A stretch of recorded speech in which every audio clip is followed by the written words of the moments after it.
কখন নির্বাচন হবে সেটা সম্পূর্ণ রাজনৈতিক সিদ্ধান্ত, আমাদের সিদ্ধান্ত নয়। দেশবাসীকে ঠিক করতে হবে আপনারা কখন আমাদেরকে ছেড়ে দেবেন। আমরা ছাত্রদের আহ্বানে এসেছি, তারা আমাদের প্রাথমিক নিয়োগকর্তা। দেশের আপামর জনসাধারণ আমাদের নিয়োগ সমর্থন করেছে। আমরা ক্রমাগতভাবে সবাইকে বিষয়টি স্মরণ করিয়ে যাব, যাতে হঠাৎ করে এই প্রশ্ন উত্থাপিত না হয় আমরা কখন যাব। তারা যখনই বলবে আমরা চলে যাব। আমরা সংস্কারের অংশ হিসেবে নির্বাচন কমিশনকেও সংস্কার করব।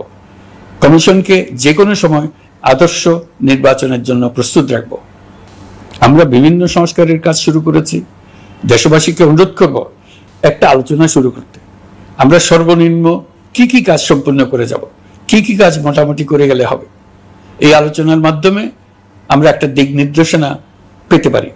তবে চূড়ান্ত সিদ্ধান্ত রাজনৈতিক সিদ্ধান্ত, সেটা রাজনৈতিক আলোচনা থেকেই আসবে। এই দিক নির্দেশনা না পেলে আমরা দাতা সরকার এবং আন্তর্জাতিক অর্থনৈতিক প্রতিষ্ঠানসমূহের সঙ্গে আলোচনায় দৃঢ়তার সঙ্গে অগ্রসর হতে পারছি না। আমি নিশ্চয়তা দিচ্ছি, আমরা আমাদের পক্ষ থেকে মেয়াদ বৃদ্ধির কোনো প্রশ্ন তুলব না। আমরা আপনাদের সকলের দোয়া চাই। যেই কদিন আছি সেই সময়টুকু উপদেষ্টা মণ্ডলীর প্রত্যেকে নিজ নিজ সাধ্যমতো দেশের এই সংকটকালে সংকট উত্তরণে যেন নিজ নিজ মেধা সাধ্যমতো কাজে লাগাতে পারে। নতুন বাংলাদেশ গড়ার যে সুযোগ ছাত্র জনতার রক্তের বিনিময়ে আমরা অর্জন করলাম, আমরা আমাদের মতানৈক্যের কারণে সেটা যেন হাতছাড়া করে না ফেলে, এটা আমরা নিশ্চিত করতে চাই।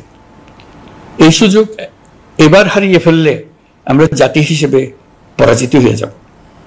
শহীদ, আহত এবং জীবিত ছাত্র জনতার কাছে আমরা প্রতিজ্ঞাবদ্ধ থাকতে চাই। আমরা এই অর্জনকে কিছুতেই হারিয়ে যেতে দেব না।